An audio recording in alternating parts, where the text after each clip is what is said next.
Morning students, welcome in the class of science.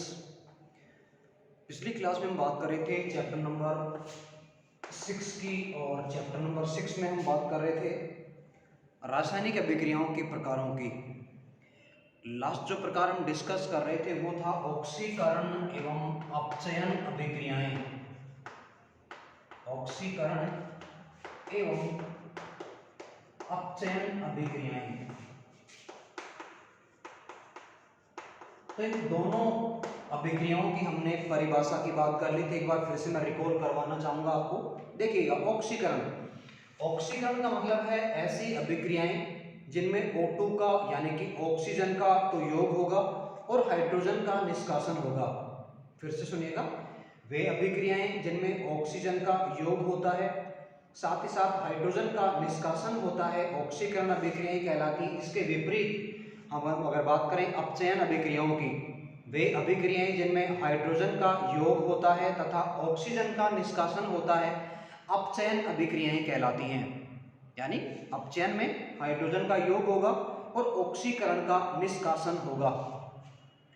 एक और प्रकार से इन दोनों अभिक्रियाओं को परिभाषित किया जाता है। देखिएगा, विद्युत धनी तत्व का अगर निष्कासन होता है, विद्युत धनी तत्व का निष्कासन बात करेंगे। क्या है विद्युत धनी तत्व का, कितना धन है इसके पास, तो इसको हम कहेंगे ऑक्सीकरण।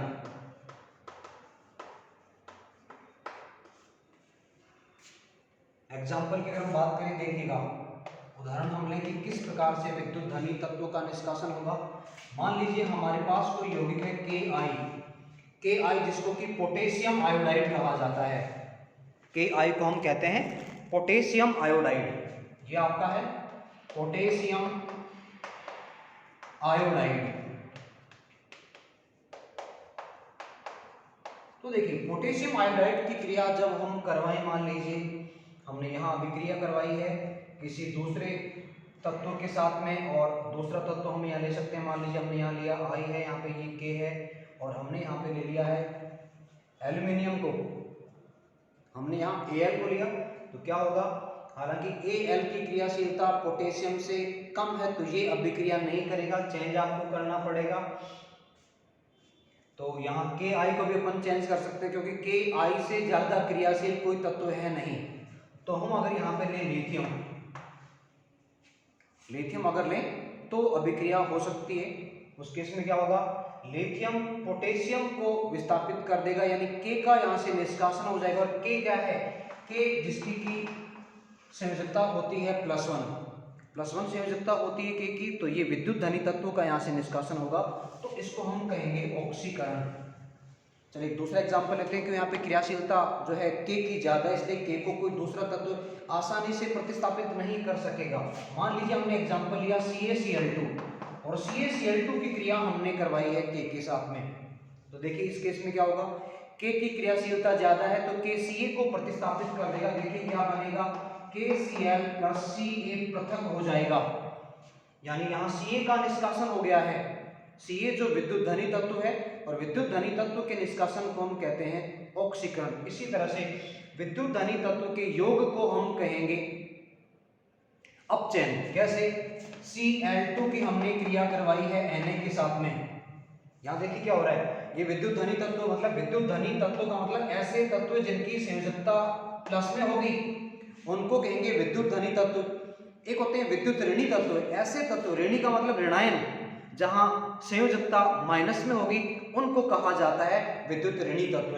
तो फिलहाल अपन ऑक्सीकरण की बात कर रहे थे, तो यहाँ विद्युत धनी तत्व का निष्कासन होगा, यानी धनावेश वाला तत्व बाहर निकल जाएगा, और विद्युत धनी तत्व का जब योग होगा तो उस केस में उस क्रिया को अपन अपचयन कहेंगे। जैसे कि हम यहाँ बात कर रहे हैं अपचयन की, तो देखिए क्या बनेगा, ये हो गया NaCl, यानी कि यहाँ विद्युत धनी तत्व का योग हो गया है। ये ऋणी तत्व है, ये धनी तत्व है। चलिए आगे बात करते हैं। ये थोड़ा सा हो सकता है कंफ्यूज कर रहा होगा, इसको हम और क्लैरिफाई कर लेंगे, डोंट वरी अबाउट इट। अब बात करते हैं जो इम्पोर्टेंट परिभाषा बनती है ऑक्सीकरण और अपचयन की। ऑक्सीजन का योग, हाइड्रोजन का योग, निष्कासन वो भी महत्वपूर्ण परिभाषा मानी जाती है, एक आधुनिक अवधारणा मानी जाती है जो कि काफी महत्वपूर्ण है। आधुनिक अवधारणा, यहाँ पर ऑक्सीकरण और अपचयन को लेकर ये मॉडर्न कॉन्सेप्ट आधुनिक अवधारणा के बारे में बात करने जा रहे हैं। देखिए सुनिएगा ध्यान से, पहले बात करते हैं ऑक्सीकरण की। देखिए क्या मतलब है ऑक्सीकरण का आधुनिक अवधारणा के आधार पर। आधुनिक अवधारणा ये कहती है अगर किसी तत्व से या परमाणु से इलेक्ट्रॉनों का निष्कासन हो रहा है, ध्यान से सुनिएगा, अगर किसी तत्व या परमाणु से इलेक्ट्रॉनों का निष्कासन हो रहा है तो उसको हम कहेंगे ऑक्सीकरण। यानी हम ये कह सकते हैं ऑक्सीकरण एक विइलेक्ट्रॉनीकरण की क्रिया है। यानी यहाँ पे हम कहेंगे इलेक्ट्रॉनों का निष्कासन। एग्जाम्पल भी हम यहाँ लेंगे बहुत अच्छे से। इलेक्ट्रॉनों का निष्कासन ही ऑक्सीकरण कहलाता है। चूंकि इलेक्ट्रॉन निकल रहे हैं तो इसको अपन एक और नाम दे देते हैं विइलेक्ट्रॉनीकरण। इसको विइलेक्ट्रॉनीकरण भी कह दिया जाता है क्योंकि यहां से इलेक्ट्रॉनों का निष्कासन हो रहा है। देखिए कैसे, Na बहुत अच्छे से जानते हैं आप लोग, नहीं जानते तो अब जान लीजिए, वैसे जानकारी होगी आपकी, छोटी क्लास से आप लोग पढ़ते आ रहे हैं। किस तरह पढ़ते आ रहे हो तो आप लोग ही जानते हो, अब किस तरह पढ़ रहे हैं ये भी आप लोग बहुत अच्छे से जान रहे हैं। घर बैठे हैं आराम से और फिर भी पढ़ाई नहीं कर रहे हैं आप, कीजिए पढ़ाई, बहुत टाइम कम बचा है आपके लिए। सोडियम जिसका कि परमाणु क्रमांक आप सभी जानते हैं मेरे ख्याल से, जानते हैं मेरे ख्याल से, बिल्कुल जानते हैं, 11 इसका परमाणु क्रमांक है। तो देखिए सोडियम से कितने इलेक्ट्रॉनों का निष्कासन होगा, क्यों होगा, पहले मैं आपको बता दूं कितने इलेक्ट्रॉन यहाँ से निष्कासित होंगे। एक इलेक्ट्रॉन का निष्कासन होगा, जितने इलेक्ट्रॉनों का त्याग करता है कोई परमाणु उस पर उतना ही धनावेश आ जाता है। यहाँ देखिए आप, एक इलेक्ट्रॉन का त्याग किया गया है तो Na पर +1 चार्ज आ गया, 1 को लिखना जरूरी नहीं होता है। अब क्वेश्चन यहाँ पे आता है कि एक इलेक्ट्रॉन ही क्यों निष्कासित किया गया सोडियम के द्वारा। तो देखिएगा सोडियम 11 नंबर पे है तो इसका अपन कॉन्फ़िगरेशन लिखेंगे 2, 8 और 1।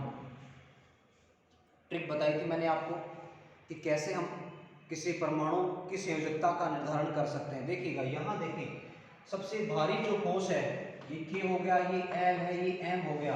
M यहाँ सबसे भारी कोश है और सबसे भारी कोश में एक इलेक्ट्रॉन आप देख सकते हैं। तो ट्रिक आपको बताई थी, याद होगी मेरे ख्याल से। अगर किसी परमाणु के बाह्यतम कोश में 4 से कम इलेक्ट्रॉन होते हैं तो इलेक्ट्रॉनों का निष्कासन किया जाता है, त्याग किया जाता है। जितने कम है 4 से उन सभी को निकाल दिया जाएगा परमाणु के द्वारा और वहां संयोजकता प्लस में होगी। तो यहाँ देखिए 1 इलेक्ट्रॉन है, इस 1 इलेक्ट्रॉन का त्याग किया जाएगा तो संयोजकता आएगी प्लस में। ये एक इलेक्ट्रॉन का निष्कासन किया जा रहा है। एक और एग्जाम्पल हम ले सकते हैं। यहाँ पे हमने एग्जाम्पल लिया कैल्शियम का। कैल्शियम जिसका कि परमाणु क्रमांक मेरे ख्याल से आप लोग सभी जानते हैं 20 होता है, 20 नंबर पे है कैल्शियम। अब 20 को अपन किस तरह से लिखेंगे आप ये भी जानते हैं, 2882 KLMN। यहाँ देखें आप सबसे बाहरी कोश है N और N में आप देख पा रहे हैं इलेक्ट्रॉन है 2, तो आप समझ चुके होंगे मेरे ख्याल से कि यहाँ संयोजकता कितनी होने वाली है, +2 होने वाली है। तो 2 इलेक्ट्रॉनों का यहाँ त्याग करेगा कैल्शियम, तो यहाँ पे +2 चार्ज आएगा, 2 इलेक्ट्रॉन बाहर निकाल दिए गए हैं। एक और एग्जांपल आप देख सकते हैं, आपने लिया एल्यूमिनियम। एल्यूमिनियम जो 13 नंबर पे है, एल्यूमिनियम ने 3 इलेक्ट्रॉनों का निष्कासन किया तो यहाँ पे चार्ज आएगा +3। तो ये हमने कुछ एग्जांपल यहाँ डिस्कस किए हैं ऑक्सीकरण की अभिक्रिया की। फिर से सुनिएगा, आधुनिक अवधारणा कहती है कि अगर किसी तत्व या परमाणु से इलेक्ट्रॉनों का निष्कासन कर दिया जाता है तो उसको हम कहते हैं ऑक्सीकरण।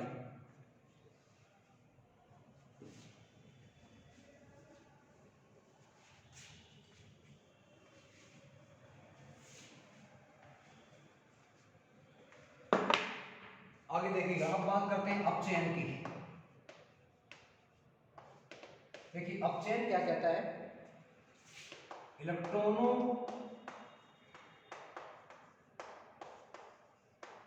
को ग्रहण किया जाना, इलेक्ट्रॉनों को ग्रहण किया जाना ही अपचयन कहलाता है। यानी कोई तत्व और परमाणु अगर इलेक्ट्रॉनों को ग्रहण करता है तो उस स्थिति को अपचयन कहेंगे और इसको एक और नाम दिया जाता है इलेक्ट्रॉनीकरण। इसको इलेक्ट्रॉनीकरण कहा जाता है। देखिएगा एग्जांपल, हमने एग्जांपल लिया क्लोरीन का। क्लोरीन जिसका कि परमाणु क्रमांक आप लोग सभी जानते हैं 17 है। उदाहरण आपके चल रहे हैं यहाँ पे। अब देखिए 17 को आप किस तरह से लिखेंगे, 287। आपने 17 को लिखा 287। अब देखिए बाह्यतम कोश में 7 है, इसके लिए भी ट्रिक आपको बताई गई है। अगर किसी परमाणु के बाह्यतम कोश में 4 से ज्यादा इलेक्ट्रॉन होते हैं तो वहां इलेक्ट्रॉन ग्रहण किए जाते हैं 8 बनने तक। तो 7 है, 8 बनने तक एक इलेक्ट्रॉन ग्रहण करेगा। तो इसका मतलब क्या हुआ, यहाँ एक इलेक्ट्रॉन ग्रहण किया जाएगा, जितने इलेक्ट्रॉन ग्रहण होंगे उतना ऋणावेश आएगा परमाणु पर। क्लोरीन के बाह्यतम कोश में 7 इलेक्ट्रॉन है, 8 बनने तक इलेक्ट्रॉन ग्रहण करेगा। ट्रिक आपने पढ़ ली है बहुत पहले ही। 7 है, 8 करेगा, एक इलेक्ट्रॉन ग्रहण करेगा, तो एक यहाँ पे चार्ज आएगा माइनस वाला। 1 को लिखना जरूरी नहीं होता है, तो ये बन गया Cl माइनस। एक और एग्जाम्पल आप देख सकते हैं, हमने एग्जाम्पल लिया ऑक्सीजन का। ऑक्सीजन जिसका कि परमाणु क्रमांक है 8 है। देखिए 8 को हम कैसे लिखेंगे, 2,6। 4 से ज्यादा है, 6 है, 8 बनने तक इलेक्ट्रॉन ग्रहण करेगा, 2 इलेक्ट्रॉन यहाँ ग्रहण किए जाएंगे, तो यहाँ पे 2 इलेक्ट्रॉन ग्रहण होंगे, तो O पे चार्ज आएगा -2।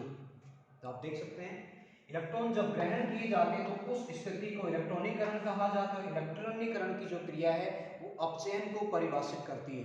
ये तो सिंपल हो गई परिभाषा। अब मान लीजिए कुछ क्वेश्चन आपको अगर ट्विस्ट की फॉर्म में घुमा कर दिए जाएं तो उनका भी आपको आंसर देना आना चाहिए। आधुनिक अवधारणा में ही हम बात करते हैं कि क्वेश्चन एक मिले तो उसको कैसे आइडेंटिफाई करें। देखिएगा Fe+2 से Fe+3 हो गया। मान लीजिए क्वेश्चन आपको दिया गया और इसमें आपको एक पहचान करवाई जा रही है कि ये ऑक्सीकरण है या अपचयन है। ध्यान से देखिएगा Fe+2 से Fe+3। इसके पहले कि हम आगे बढ़े मैं आपको जानकारी देना चाहूंगा कि जो आयरन है Fe की संयोजकता 2 प्रकार की होती है, +2 भी होती है, +3 भी होती है। पूछे आप क्यों होती है, उसका मैं रीजन आपको यहाँ बताना चाहूंगा। डी ब्लॉक, ये जानकारी वैसे आपको डिटेल में 11th क्लास में मिलेगी, कुछ जानकारी आपको यहाँ भी मिल रही है, ब्रीफ में नहीं, पूरी डिटेल ही बता रहा हूँ आपको।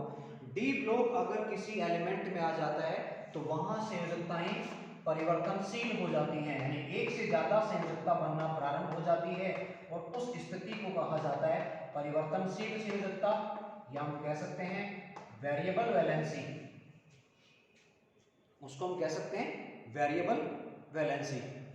ओके, तो इस वजह से यहाँ आयरन +2 और +3 संयोजकता दर्शाता है। 2 प्रकार की संयोजकता यहाँ दर्शा रहा है। यहाँ देखें आप +2 से +3 हो गया है।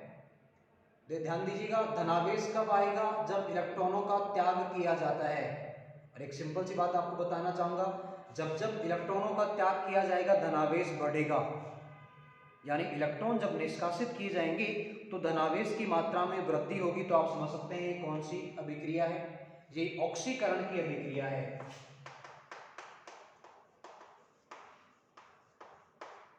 ये एक ऑक्सीकरण की अभिक्रिया है।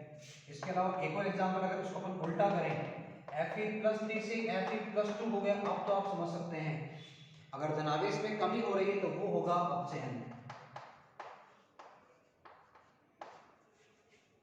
ओके, तो ये ऑक्सीकरण हमने कंप्लीट कर लिया है। एक और परिभाषा आपकी बुक में दी गई है, विद्युत ऋणी तत्वों का अगर निष्कासन होगा तो उसको कहते हैं अपचयन, और विद्युत ऋणी तत्वों का योग अगर होगा तो उसको कहा जाता है ऑक्सीकरण। वापस सुनिएगा, देखिए विद्युत धनी तत्वों की हमने बात कर ली है, विद्युत धनी तत्वों का निष्कासन होगा तो उसको कहा जाता है ऑक्सीकरण, और विद्युत धनी तत्वों का योग अगर हो रहा है, जुड़ रहा है विद्युत धनी तत्व, तो उसको हम कहते हैं अपचयन। एग्जाम्पल हमने ली थी जहाँ पे अपन ने KCl की क्रिया करवाई थी लिथियम के साथ। हालांकि K ज्यादा क्रियाशील है तो आसानी से K को अन्य तत्व निष्कासित नहीं कर पाएंगे, लेकिन विशेष परिस्थितियों में देखा गया है कि अधिक क्रियाशील तत्वों को उससे बहुत ज्यादा कम क्रियाशील नहीं होना चाहिए, ज्यादा अंतर नहीं होना चाहिए क्रियाशीलता में, तो निष्कासित किया जा सकता है। अगली जो परिभाषा आती है आपकी, वो परिभाषा एक विशेष प्रकार की अभिक्रिया को लेकर है, और अभिक्रिया का नाम है ऑक्सीकरण अपचयन अभिक्रिया। ऑक्सीकरण अपचयन अभिक्रिया। देखिए एक ही अभिक्रिया है, आपको नाम दो लग रहे होंगे, और इसको एक और नाम दिया जाता है, इसको कहते हैं रेडॉक्स अभिक्रिया, यानी ऑक्सीकरण और अपचयन। ये वो अभिक्रियाएं हैं जिनमें ऑक्सीकरण और अपचयन एक साथ चला करते हैं। जैसे एक सिंपल एग्जांपल मैं यहां देके आपको बताना चाहूंगा।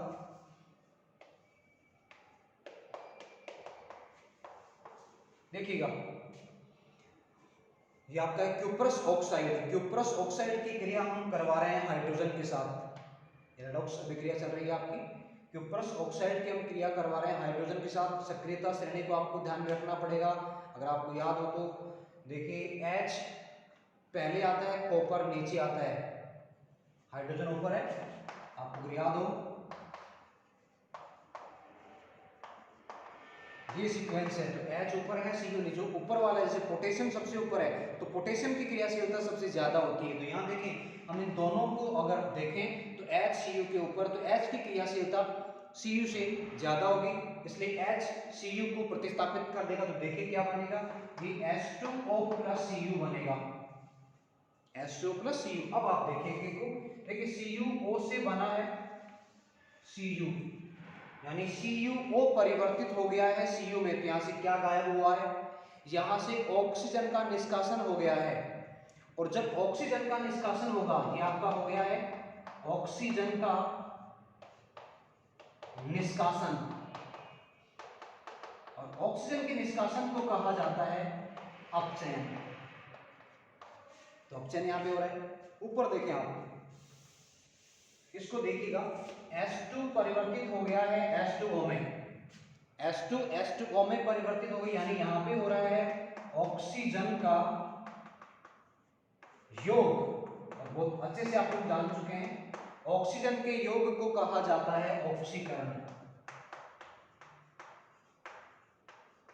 तो अब आप समझ सकते हैं, वे अभिक्रियाएं जिनमें ऑक्सीकरण तथा अपचयन एक साथ चलता है उन्हें ऑक्सीकरण, अपचयन या रेडॉक्स अभिक्रियाएं कहा जाता है।